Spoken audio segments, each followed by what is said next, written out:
جی السلام علیکم ورحمۃ اللہ وبرکاتہ۔ یہ محترم بھائی نے ایک پوسٹ بھیجی ہے جس میں لکھا ہے جی فرمان مصطفیٰ صلی اللہ علیہ وسلم صحیح اللہ کے قریب ہے، جنت کے قریب ہے، لوگوں کے قریب ہے، آگ سے دور ہے۔ ترمذی کا حوالہ دیا، نمبر جو ہے 1968 پر تو نہیں ہے، البتہ 1961 نمبر پر یہ حدیث موجود ہے جامع ترمذی میں۔ امام ترمذی رحمۃ اللہ علیہ نے یہ روایت نقل کی ہے، نقل کرنے کے بعد فرماتے ہیں ھذا حدیث غریب لا نعرفه من حدیث یحیی بن سعید عن الاعرج عن نبی الا من حدیث سعید بن محمد۔ اچھا جی، یہ پھر آگے مزید اس پر کلام ترمذی رحمۃ اللہ علیہ کا موجود ہے۔ تو یہ روایت تو بھائی سندن ثابت نہیں ہے، روایت سندن ثابت نہیں، اس میں سعید الوراق جو ہے نا، سعید بن محمد الوراق یہ ضعیف راوی ہے، اور اس کے جو شاہد پیش کیے جاتے ہیں کوئی بھی صحیح ثابت نہیں ہے جی۔ اور یہ ترمذی 1961 نمبر حدیث ہے۔ اس کے علاوہ یہ روایت جو ہے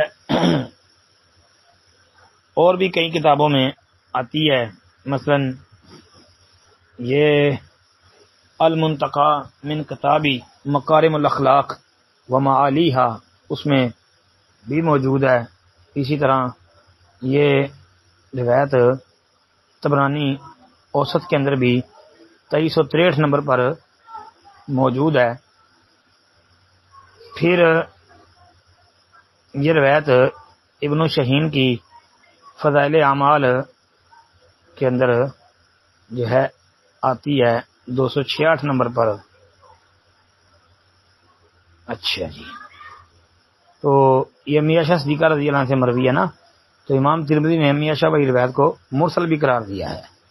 اس کے علاوہ یہ آپ کو جو ہے نا روایت امام بہقی رحمۃ اللہ علیہ کی شعب الایمان کے اندر بھی ملے گی، تو لہذا یہ روایت ثابت نہیں ہے، بلکہ جو شعب الایمان کے اندر 10,352 نمبر پر یہ موجود ہے نا میاں شاہ صدیقہ رضی اللہ عنہ کی روایت، اس کے اوپر تو امام بہقی رحمۃ اللہ علیہ نے بھی کلام کر دیا ہے جی۔ اس میں 2 راوی ہیں جن پر امام صاحب نے خود جرح کی ہے، ایک طلید بن سلیمان اور دوسرا سعید بن مسلمہ۔ تو امام بہقی رحمۃ اللہ فرمایا طلید و سعید ضعیفان، یہ دونوں ہی ضعیف ہیں، تو اس لیے یہ روایت ثابت نہیں ہے جی۔ السلام علیکم ورحمۃ اللہ۔